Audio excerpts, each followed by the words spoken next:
hiasi kehidupanku dengan kemurahan-Mu. Kau rancangkan masa depanku penuh dengan harapan.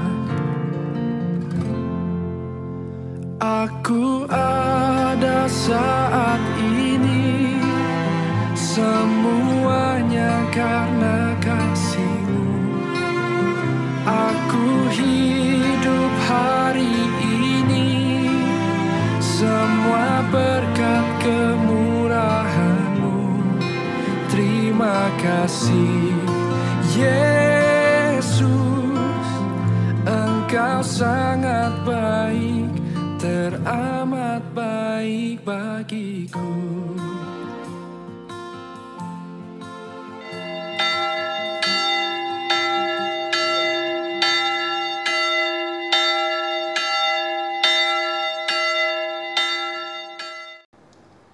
Di dalam nama Allah Bapa dan Tuhan Yesus Kristus serta Roh Kudus, pencipta langit dan bumi. Amin. Aku mengasihi Engkau dengan kasih yang kekal, sebab itu aku melanjutkan kasih setiaku kepadamu. Haleluya.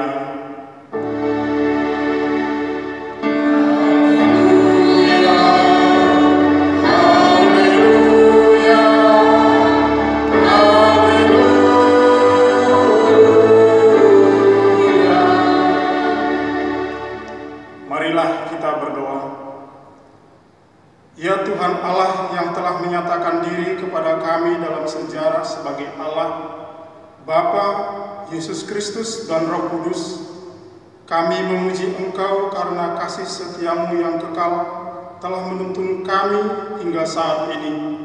Hadapkanlah wajah-Mu kepada kami untuk mengalirkan kasih setia-Mu, supaya kami memperoleh kekuatan menjalani kehidupan ini, serta dipenuhi sukacita menyongsong masa depan kami. Kami mempersembahkan doa ini di dalam nama Yesus Kristus Tuhan kami. Amin. Kami puji dengan riang Dikau Allah yang besar. Kita puji Tuhan kita dengan pujian Kidung Jemaat nomor 3 ayat 1 dan 4.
Ya Tuhan Allah Bapa yang Maha Kasih, sumber berkat bagi kehidupan kami, Engkau setia menyertai dan melindungi kami dalam kegiatan kami sehari-hari, serta memberikan berkat kepada kami. Apa yang kami miliki adalah pemberian-Mu semata, harta, kesehatan, pengetahuan, dan segala yang ada pada kami. Namun semua itu sering kami pergunakan justru untuk hal yang sia-sia. Bahkan sering sekali kami pergunakan sebagai alat untuk berpaling daripada-Mu. Bapa yang baik, kami telah berdosa kepadamu. Ampunilah kami atas segala dosa kami. Anugerahkanlah kepada kami hikmat, sehingga kami mampu mempergunakan apa yang kami miliki untuk segala kebaikan sesuai dengan kehendak-Mu. Dalam nama Yesus Kristus kami memohon keampunan dosa kami. Amin. Dengarkanlah firman Allah, janji tentang keampunan dosa. Jika kita mengaku dosa kita, maka Ia adalah setia dan adil, sehingga Ia akan mengampuni segala dosa kita dan menyucikan kita dari segala kejahatan. Kemuliaan bagi Allah di tempat yang maha tinggi. Amin. Kita responi doa pengampunan dosa kita dengan Kidung Jemaat nomor 40 ayat 1, 2, dan 4. Ajaib benar anugerah.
bersama-sama dengan orang percaya di segala tempat di sepanjang zaman dan masa. Aku percaya kepada Allah, Bapa yang Maha Kuasa, Khalik langit dan bumi, dan kepada Yesus Kristus, Anaknya yang tunggal Tuhan kita, yang dikandung daripada Roh Kudus, lahir dari anak darah Maria, yang menderita di bawah pemerintahan Pontius Pilatus, disalibkan, mati dan dikuburkan, turun ke dalam kerajaan maut, pada hari yang ketiga bangkit pula dari antara orang mati, naik ke surga, duduk di sebelah kanan Allah, Bapa yang Maha Kuasa, dan akan datang dari sana untuk menghakimi orang yang hidup dan yang mati. Aku percaya kepada Roh Kudus, gereja yang kudus dan am, persekutuan orang kudus, pengampunan dosa, kebangkitan daging, dan hidup yang kekal. Amin.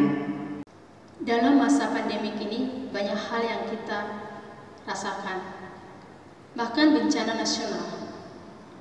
Dan saat kita ini adalah kita diuji, apakah kita tetap setia kepada Tuhan dalam menghadapi kehidupan kita saat ini. Selidiki aku, lihat hatiku. Mari kita nyanyikan Kidung Pujian Tetap Setia.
Marilah kita berdoa. Damai sejahtera Allah yang melampaui akal dan pikiran, kiranya menyertai saudara sekalian di dalam Kristus Yesus Tuhan kita. Amin. Shalom. Saudara-saudara yang dikasihi Tuhan, firman Tuhan buat kita pada hari Minggu 14 Juni 2020 ini terambil dari Injil Lukas, yakni Lukas 12 ayat 13 sampai dengan ayat 21. Begini firman Tuhan. Orang kaya yang bodoh. Seorang dari orang banyak itu berkata kepada Yesus, "Guru, katakanlah kepada saudaraku supaya ia berbagi warisan dengan aku." Tetapi Yesus berkata kepadanya, "Saudara, siapakah yang telah mengangkat aku menjadi hakim atau pengantara atas kamu?" Katanya lagi kepada mereka, "Berjaga-jagalah dan waspadalah terhadap segala ketamakan, sebab walaupun seorang berlimpah-limpah hartanya, hidupnya tidaklah tergantung daripada kekayaannya itu." Kemudian ia mengatakan kepada mereka satu perumpamaan. Katanya, ada seorang kaya, tanahnya berlimpah-limpah hasilnya. Ia bertanya dalam hatinya, "Apakah yang harus aku perbuat? Sebab aku tidak mempunyai tempat di mana aku dapat menyimpan hasil tanahku." Lalu katanya, "Inilah yang akan aku perbuat. Aku akan merombak lumbung-lumbungku, dan aku akan mendirikan yang lebih besar, dan aku akan menyimpan di dalamnya segala gandum dan barang-barangku. Sesudah itu aku akan berkata kepada jiwaku, jiwaku, ada padamu banyak barang tertimbun untuk bertahun-tahun lamanya. Beristirahatlah, makanlah, minumlah, dan bersenang-senanglah." Tetapi firman Allah kepadanya, "Hai engkau orang bodoh, pada malam ini juga jiwamu akan diambil daripadamu. Dan apa yang telah kau sediakan, untuk siapakah itu nanti? Demikianlah jadinya dengan orang yang mengumpulkan harta bagi dirinya sendiri, jikalau ia tidak kaya di hadapan Allah." Amin. Demikian firman Tuhan. Saudara-saudara yang dikasihi oleh Tuhan Yesus Kristus, kalau kita lihat dalam kehidupan kita pribadi lepas pribadi, banyak sekali karena harta warisan terjadi pertengkaran, perselisihan di antara yang bersaudara. Karena apa? Semua ingin memiliki harta warisan itu lebih banyak dari diri yang lain. Atau bahkan ada orang yang mau memilikinya secara keseluruhan. Karena memang dia berpikir bahwa dengan harta warisan yang lebih banyak, maka akan ada keterjaminan hidup. Saudara yang dikasihi Tuhan, ketika Yesus dan orang banyak itu bersama-sama, adalah seorang dari mereka berkata kepada Yesus, "Guru, katakanlah kepada saudaraku supaya ia berbagi warisan dengan aku." Kita bisa lihat pentingnya warisan kepada orang ini, karena memang warisan itu bisa membuat hidupnya lebih terjamin. Mungkin ada persoalan di antara yang bersaudara ini. Ada yang satu saudaranya itu tidak mau berbagi warisan. Mungkin ada faktor-faktor yang memungkinkan itu terjadi. Karena itu, seorang yang memohon agar Yesus sebagai guru mau menolongnya, mengatakan kepada saudaranya agar warisan mereka dibagi, supaya dia secepatnya memperoleh warisan. Tetapi apa respon Yesus? Yesus menolak ikut campur pada pembagian warisan dari orang ini. Dia tidak mau. Dia berkata kepada orang itu, "Saudara, siapakah yang telah mengangkat aku menjadi hakim atau pengantara atas kamu?" Karena memang di tengah-tengah orang Yahudi ada yang mengurus tentang harta warisan. Dan kalau kita lihat kehadiran Yesus ke tengah-tengah dunia ini bukanlah hendak menyelesaikan persoalan di tengah-tengah yang bersaudara ketika persoalan itu tentang harta warisan. Yesus tidak datang untuk itu. Walaupun orang yang memohon ini memahami kalau Yesus berkata kepada saudaranya, pasti didengarkan oleh saudaranya itu. Karena Yesus sebagai guru itu punya wibawa yang luar biasa. Tetapi Yesus tidak mau.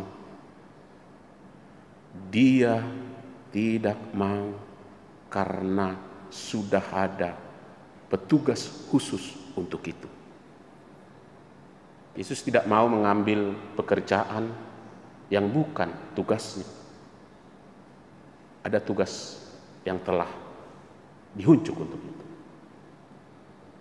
Tapi kita lihat di sini, walaupun ada kekecewaan, pasti ada kekecewaan kepada orang ini, tapi Yesus mengambil kesempatan ini hendak mengajar orang banyak. Mengajar mereka agar waspada terhadap harta, apalagi terhadap ketamakan.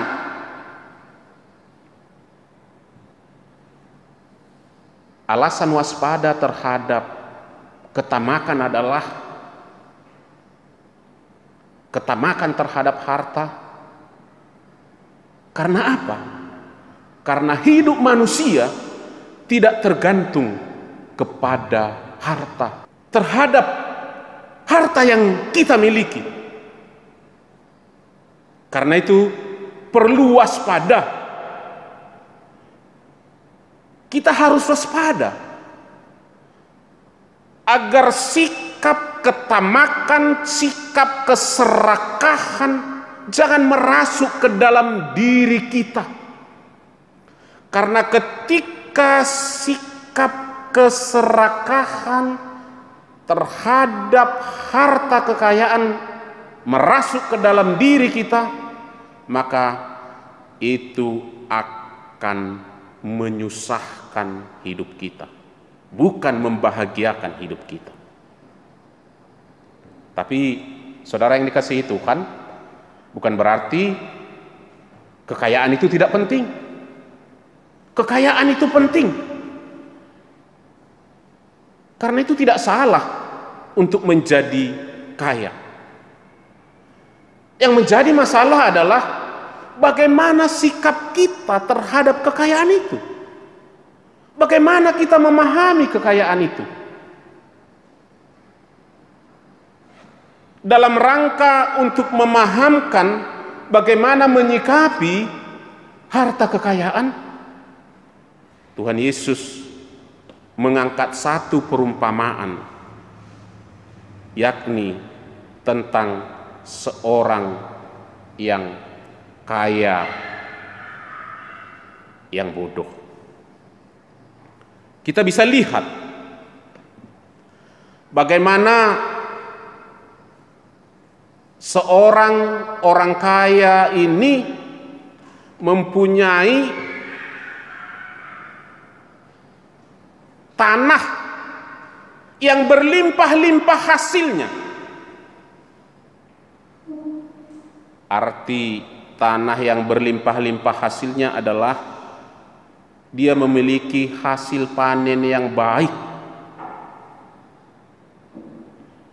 Kita bisa lihat karena banyaknya hasil panennya, lumbungnya yang sudah tersedia sebelumnya tidak mencukupi lagi untuk tempat dari hasil panennya, hasil gandum dan barang-barangnya tidak mencukupi lagi, karena memang berlimpah sekali hasil dari ladangnya. Sehingga orang kaya ini berkata dalam dirinya, mencari solusi. Apa yang harus ia lakukan dengan bertambahnya hasil panennya itu? Ia mendapatkan solusi. Solusinya adalah dia perbaikin kembali lumbungnya, dia perbesar lumbungnya agar hasil panen bisa semuanya tersimpan dengan baik.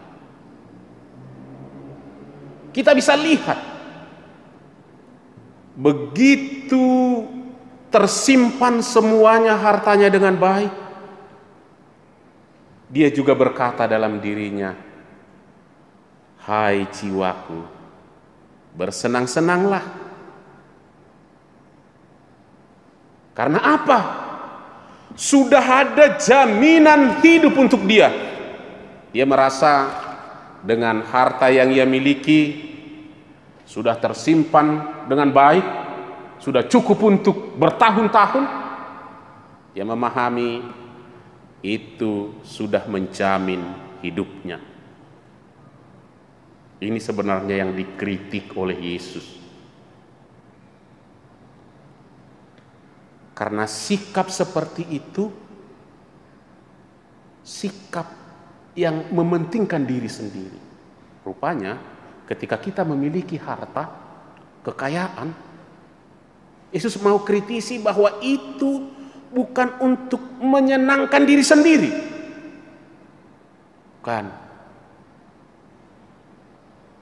Bukan untuk keamanan hidup diri sendiri. Bukan. Tuhan mau dengan apa yang kita miliki itu kita pakai untuk menjadi berkat buat orang lain, untuk menolong orang lain, untuk mengasihi orang lain. Orang kaya ini melihat bahwa apa yang ia peroleh hasil panen yang baik itu adalah hasil dari kerjanya, bukan karena berkat Tuhan. Banyak orang melihat bahwa apa yang dia miliki ini adalah hasil dari usahanya. Ini hendak dikritisi oleh teks khotbah kita bahwa itu harus kita lihat sebagai berkat dari Tuhan. Orang kaya ini tidak melihat ada tangan Tuhan yang memberkati pekerjaannya, sehingga dia disebut orang kaya yang bodoh. Kita harus melihat di dalam kehidupan kita bahwa ada karya Tuhan yang memberkati kita, ada tangan Tuhan yang memberkati pekerjaan kita, sehingga kita memperoleh harta. Saudara-saudara yang dikasihi Tuhan, Allah menyebut dalam teks khotbah kita ini bahwa orang kaya yang ada dalam perumpamaan ini adalah orang kaya yang bodoh. Kenapa disebut orang kaya yang bodoh? Karena dia memahami harta miliknya itu dengan keliru. Kekeliruannya itu adalah dia hanya pakai untuk dirinya sendiri. Dia melihat itu sebagai jaminan hidupnya, bahwa ia akan bisa menikmati itu. Rupanya Tuhan berkata dalam perumpamaan ini bahwa jaminan hidup bukan harta. Walaupun kita banyak harta, belum tentu kita bisa menikmati itu. Karena bukan harta yang boleh memperpanjang usia kita. bukan harta yang boleh membuat kita panjang umur, tapi Allah. Kita bisa lihat orang kaya ini memiliki harta, sudah tersimpan dengan baik, tetapi ia tidak menikmatinya karena dia meninggal dunia. Karena apa? Bagaimana orang yang telah meninggal dunia menikmati yang telah ia dapatkan? Tidak memungkinkan lagi. Karena itu Tuhan mau kita kaya di hadapan Allah. Persoalan dari orang kaya yang bodoh ini adalah dia tidak kaya di hadapan Allah. Dia kaya di hadapan dunia ini, tapi dia tidak kaya di hadapan Allah. Saudara yang dikasihi Tuhan, mungkin kita tidak kaya di hadapan dunia ini, tapi jadilah kaya di hadapan Allah. Orang yang kaya di hadapan Allah adalah orang yang memuliakan Allah lewat kekayaan yang ia miliki, lewat apapun yang ia miliki. Orang yang memakai apa yang ia miliki untuk kemuliaan bagi Tuhan, untuk mengasihi orang lain. Pakailah apa yang kita miliki untuk mengasihi, untuk menjadi berkat, untuk hormat kemuliaan buat Tuhan. Tuhan memberkati kita seluruhnya. Amin. Kita berdoa. Bapa kami yang di sorga, kami bersyukur Tuhan buat apa yang telah Tuhan berikan kepada kami. Lewat firman-Mu, Engkau mengingatkan kami agar kami memakai apa yang kami miliki untuk kemuliaan Tuhan, untuk mengasihi saudara kami, untuk menjadi berkat kepada orang lain. Ingatkan kami senantiasa dalam hidup kami Tuhan, bahwa apa yang kami miliki ini adalah berkat Tuhan, ini adalah pemberian Tuhan. Tuhan hendak menunjukkan kasih Tuhan kepada kami, Tuhan hendak menunjukkan pemeliharaan Tuhan kepada kami lewat harta yang Tuhan berikan kepada kami. Kami meyakini bahwa Tuhan akan senantiasa memberkati kami, dan ingatkan kami senantiasa Tuhan untuk memakai apa yang Tuhan beri untuk hormat kemuliaan bagi-Mu. Tuhan, walau kami mempunyai harta tidak dapat membawa kami ke dalam kehidupan yang kekal. Hanya Tuhan Yesus. Karena itu dalam kehidupan kami harus lebih mengimani Tuhan Yesus dalam perjalanan hidup kami, agar kami ini orang-orang yang boleh bersuka cita dan kaya di hadapan Allah. Terima kasih Tuhan, berkati kami pribadi lepas pribadi, seluruh jemaat-Mu. Berkati pemerintah kami yang menghadapi pandemi COVID-19 ini, agar mereka boleh Tuhan senantiasa Tuhan kuatkan, Tuhan tambahkan hikmat untuk boleh menyelesaikan pandemi COVID-19 ini. Jemaat-Mu juga, biarlah Tuhan makin memberkatinya, menambahkan kesehatan, menambahkan kepada mereka sukacita pribadi lepas pribadi. Kami memohon kiranya Tuhan senantiasa menjagai kami dalam kehidupan kami, agar dalam perjalanan kami Tuhan, juga dalam pekerjaan kami memperoleh berkat dan sukacita yang datang dari Tuhan.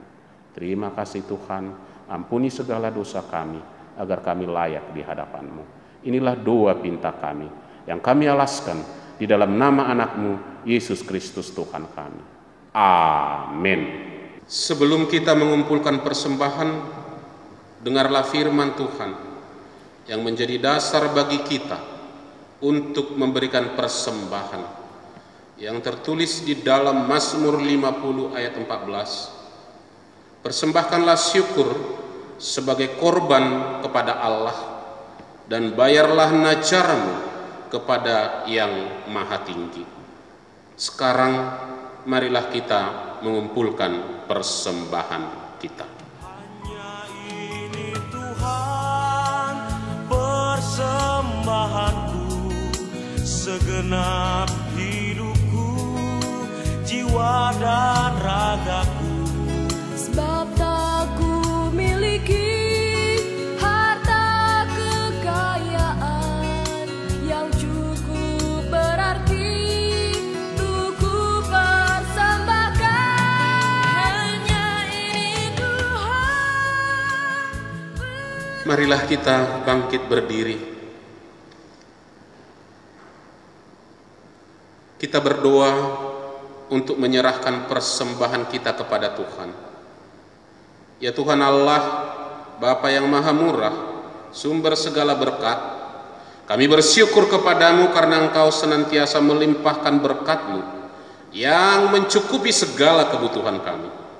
Saat ini, kami mempersembahkan hidup dan harta milik kami yang berasal daripadamu. Berkati dan kuduskanlah persembahan ini untuk kemuliaan nama-Mu. Kiranya Roh Kudus mengajari supaya kami semakin melihat, menyadari dan mensyukuri berkat-Mu yang berlimpah, baik yang telah kami terima maupun yang masih akan Engkau berikan kepada kami, sehingga hati kami tulus memberikan persembahan yang benar ke hadapan-Mu. Terimalah persembahan dan doa ini di dalam nama anak-Mu Yesus Kristus Tuhan kami.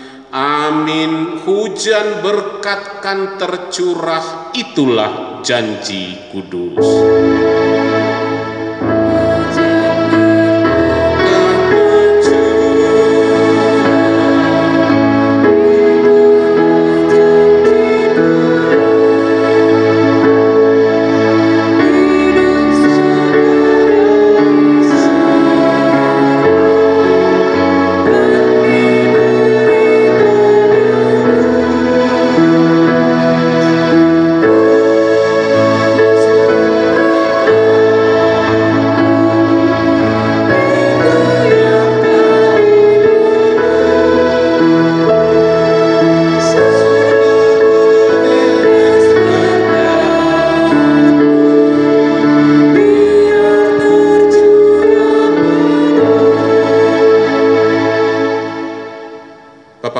Di sorga, dikuduskanlah nama-Mu, datanglah kerajaan-Mu, jadilah kehendak-Mu di bumi seperti di surga. Berikanlah kami pada hari ini makanan kami yang secukupnya, dan ampunilah kami akan kesalahan kami, seperti kami juga mengampuni orang yang bersalah kepada kami. Dan janganlah membawa kami ke dalam pencobaan, tetapi lepaskanlah kami daripada yang jahat.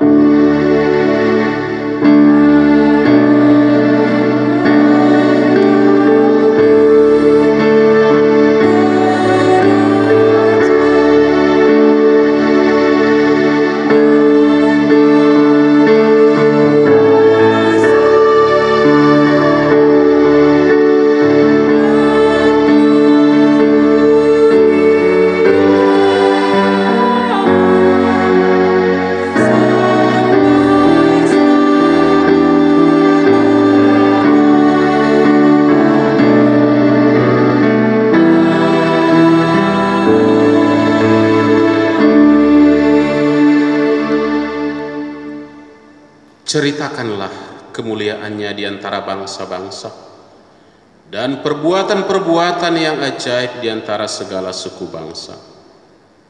Pulanglah dengan damai sejahtera dan terimalah berkat Tuhan Allah. Tuhan memberkati engkau dan melindungi engkau. Tuhan menyinari engkau dengan wajah-Nya dan memberi engkau kasih karunia. Tuhan menghadapkan wajah-Nya kepadamu dan memberi engkau damai sejahtera. Amin.